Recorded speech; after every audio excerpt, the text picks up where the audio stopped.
Assalamualaikum warahmatullahi wabarakatuh, sahabat cerdas, berjumpa kembali di channel kami. Kali ini kita akan membahas soal-soal SBMPTN tiap babnya. Kita mulai dari kelas 12 semester 1 bab pertumbuhan dan perkembangan tumbuhan. Kita bacakan. Fase logaritmik pertumbuhan tanaman ditandai dengan apa? Jadi tanaman itu kalau digambarkan secara grafik ada fase pertumbuhan. Nah, bagaimana fasenya? Yang pertama ada fase lag, yang kedua ada fase logaritmik, yang ketiga stasioner, dan yang terakhir adalah deklinasi. Nah, tahap di mana lag ini tumbuhan masih melakukan tumbuh masa adaptasi atau penyesuaian diri. Setelah itu, fase logaritmik ini pertumbuhannya sangat cepat sekali. Baru kemudian stabil dan akhirnya mengalami kematian. Nah, berarti kalau ditanya logaritmik adalah pertumbuhan yang cepat, yaitu yang B. Kalau pertambahan konstan itu stasioner, berhenti sementara berarti seperti stasioner, kecepatan pertumbuhan menurun, ini deklinasi, kematangan dan penuaan berarti sudah mencapai akhir dari fase stasioner. Oke, kita lanjutkan soal nomor kedua. Berdasarkan teori titik tumbuh histogen, bagian periblem akan menghasilkan jaringan apa? Jadi sahabat cerdas, teori histogen ini ada 3 zona pertumbuhan, yaitu ada bagian yang disebut luar, kemudian tengah, serta bagian dalam. Bagian luar itu dikenal sebagai daerah dermatogen, kemudian tengah namanya periblem, dan dalam namanya plerom. Nah, bagian dermatogen ini akan membentuk jaringan dewasa yaitu pelindung, dikenal sebagai epidermis pada tanaman. Bagian periblem ini lapisan tengah, jaringan parenkim atau pengisi, contohnya ada korteks. Dan yang terakhir, plerom ini bagian dalam, membentuk silinder pusat atau disebut stele. Maka di sini kalau ditanya periblem ini membentuk korteks yaitu D. Kita lanjutkan ke berikutnya soal nomor 3. Pertumbuhan ke samping meningkatkan jumlah cabang dan ranting batang pohon dikotil merupakan hasil aktivitas meristem apa? Jadi sahabat cerdas ya, meristem ini ada 2 jenis. Yang pertama meristem primer, ini menyebabkan pertumbuhan ke arah pemanjangan, dan meristem sekunder ini ke arah pelebaran. Meristem primer sendiri ini ada di daerah pucuk yang disebut sebagai apikal, yang disebut tunas, ada tunas batang dan tunas akar. Yang kedua ada tunas aksial, ini dikenal sebagai pembentukan cabang-cabang batang. Dan yang ketiga ada tunas interkalar. Nah, interkalar ini membentuk ruas-ruas batang, contohnya pada batang monokotil. Meristem sekunder ini merupakan aktivitas kambium. Contohnya ada kambium fasis, ada kambium interfasis, atau kambium gabus. Nah, aktivitas kambium ini biasanya juga dikenal sebagai aktivitas meristem yang ke samping, lateral. Jadi lateral ini ke samping. Nah, berarti pertumbuhan ke samping. Nah, pertumbuhan ke samping itu melebar sebenarnya adalah aktivitas sekunder. Nah, terutama merupakan aktivitas lateral.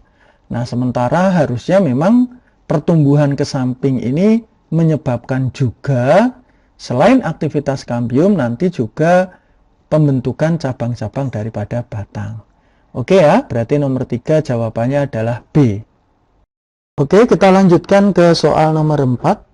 Tumbuhan teh sering dipangkas di pucuk untuk meningkatkan jumlah percabangan dan jumlah daun muda yang terbentuk.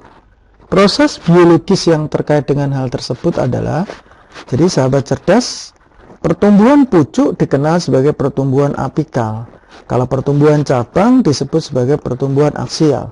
Maka pada saat kita memotong di daerah pucuk apikal, berarti kita menekan pertumbuhan apikal dan menumbuhkan pertumbuhan ke samping.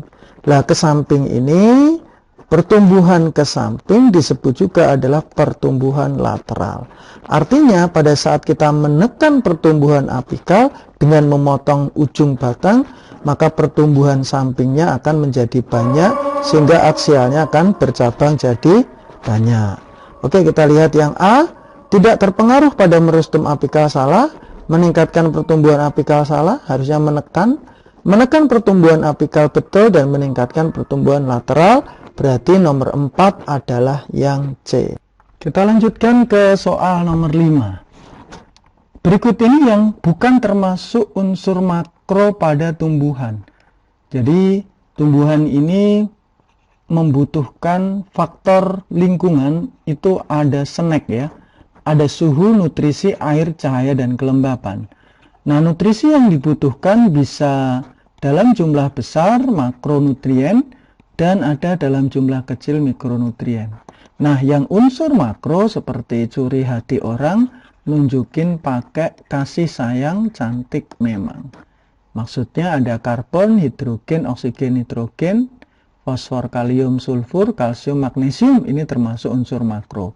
Berarti yang bukan unsur makro berarti nggak boleh ada ini, ada N nggak boleh ya. Kemudian Cl, Fe, lah ini nggak ada ini, berarti B.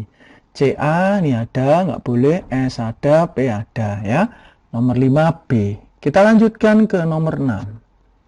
Kekurangan unsur kimia berikut dapat menyebabkan tanaman mengalami klorosis yang ditandai dengan menguningnya daun atau daunnya nanti pucat menjadi bulai. Nah, kekurangan klorofil itu akibat kekurangan unsur makro nutrien ya, sehingga mengalami defisiensi tanamannya. Akibatnya klorofil tidak terbentuk dengan baik. Nah, klorofil itu tersusun oleh CHONMG. Nah, tetapi memang di alam ini karbon banyak, hidrogen banyak, oksigen banyak, nitrogen banyak. Umumnya pada saat terjadi klorosis itu disebabkan karena kekurangan Mg atau magnesium. Jadi nomor 6 jawabannya A. Kita lanjutkan ke soal nomor 7 ya, sahabat cerdas.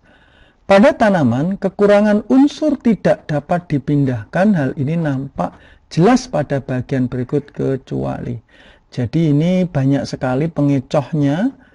Intinya kekurangan unsur kecuali. Berarti dari organ di sini yang tidak terjadi kekurangan unsur. Nah, artinya kalau dia tidak terjadi, dia nggak butuh unsur. Unsur-unsur hara nggak butuh. Daun tua ini tidak butuh ya. Kemudian daun muda butuh, ujung akar butuh, tunas aksiler itu tunas samping, pucuk butuh. Maka yang tidak membutuhkan unsur itu adalah daun yang sudah tua. Karena daun tua tinggal mengalami kematian, nanti gugur. Begitu sahabat cerdas, jadi yang tidak kekurangan unsur adalah yang tidak membutuhkan unsur hara, yaitu daun yang sudah tua.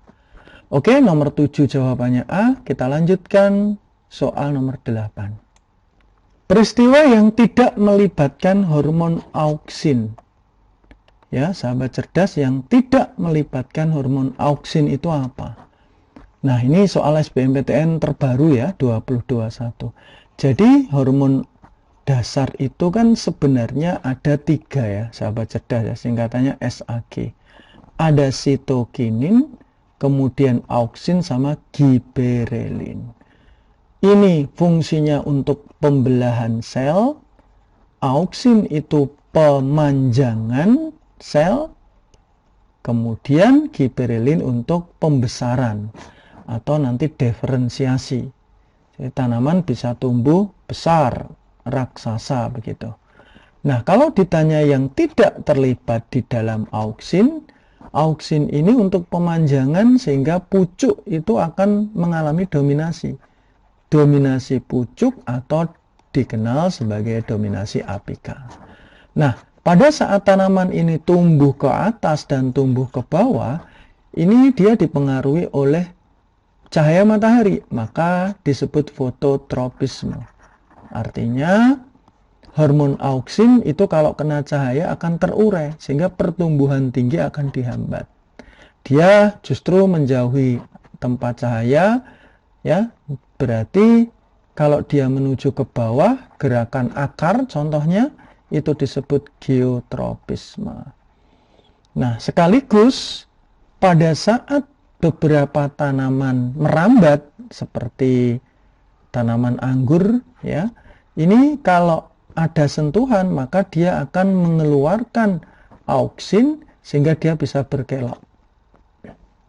Nah, berarti auksin ini berpengaruh ke dalam gerak pertumbuhan karena faktor sentuhan dikenal tigmotropisme. Ini benar, ini benar, ini. Nah, yang tidak adalah fotoperiodisme. Fotoperiodisme ini adalah lamanya penyinaran. Jadi tanaman yang lama penyinaran itu akan mempengaruhi kecepatan tanaman itu berbunga. Ada yang tanaman bisa berbunga cepat pada saat terkena cahaya matahari lama, maka nanti dikenal sebagai tanaman hari panjang. Dan ada juga tanaman yang dia berbunga dengan intensitas atau panjang sinar mataharinya nggak terlalu lama, maka disebut sebagai tanaman hari pendek. Nah, untuk pembungaan dalam fotoperiodisme sangat dipengaruhi hormon namanya florigen. Ada hormon juga yang namanya vernalin, itu mempengaruhi pembungaan di suhu yang rendah. Begitu ya, sahabat cerdas. Jadi jawabannya 8A. Kita lanjutkan nomor 9. Sitokinin dapat digunakan untuk menunda pengguguran bunga melalui mekanisme apa? Jadi kalau ada hormon sitokinin tadi, fungsi utamanya adalah sitokinesis untuk pembelahan sel. Nah, pembelahan sel ini akan menghambat pengguguran bunga. Kenapa? Karena pada saat selnya membelah, itu membutuhkan yang disebut sebagai nutrisi. Maka hormon sitokinin itu menginisiasi transport atau zat makanan, nutrisi ke daerah pucuk. Nah, daerah pucuk itu kemudian terjadi aktivasi pembelahan sel. Ya, sehingga akan menghambat pengguguran dari bunga. Ini ya, berarti jawabannya yang B. Nah, menurunkan dominasi apikal tidak ya. Memacu pertumbuhan kuncup bisa, tapi transport dulu utamanya. Menurunkan kecepatan malah salah. Meningkatkan asam absisat salah ya. Asam absisat ini justru yang menyebabkan terjadinya pengguguran daun atau bunga. Oke, terakhir nomor 10. Soal SBMPTN tahun 2014, grafik yang sesuai menggambarkan hubungan laju pertumbuhan tanaman dengan suhu. Jadi sahabat cerdas, suhu ini pada tanaman ada 3. Suhu maksimum itu dia akan hidup di suhu tertinggi. Suhu terendah itu minimum, dia bisa hidup. Dan suhu terbaik namanya optimum. Sehingga pada saat tanaman ini di grafik ya, biasanya suhu itu akan meningkatkan metabolisme pada tanaman sehingga pertumbuhannya semakin cepat. Terus saat suhu naik, ini suhu, ini kecepatan tumbuhnya akan naik, tapi di titik tertentu dia akan turun lagi. Nah, ini yang disebut titik suhu terbaik atau optimum. Begitu ya. Nah, di sini nanti suhu maksimumnya dia bisa hidup. Nah, inilah yang B yang tepat. Biasanya suhu optimum terbaik ini kalau di negara tropis ya berkisar antara 10 sampai 38 derajat Celcius. Begitu sahabat cerdas, demikian pembahasan bab pertumbuhan dan perkembangan tanaman. Sampai jumpa kembali. Assalamualaikum warahmatullahi wabarakatuh.